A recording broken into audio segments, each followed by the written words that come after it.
So మీ అందరికీ చెప్పేది ఏంటంటే తన కోపమే తన శత్రువు. Anger not good. Hello, credit card eligibility ఉందా నాకు? Thank you so much.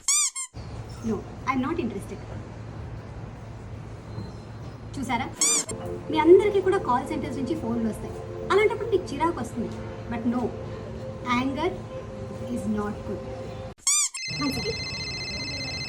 Hello, ఇప్పుడే చెప్పాను కదమ్మా, ఐఎమ్ నాట్ ఇంట్రెస్టెడ్ అమ్మా. Thank you. ఇలా ఎన్నిసార్లు మనకి ఫోన్ వచ్చినా మనము స్థితప్రజ్ఞతతో ఎన్నిసార్లు చెప్పాలి? నీకు బుర్రలేదా? మొత్తం చెప్పాను కదా నేను క్రెడిట్ కార్డు. మళ్ళీ మళ్ళీ ఎందుకు అడుగుతావు? పిచ్చి. Madam angry is not good అన్నారు. నువ్వు కూడా Run.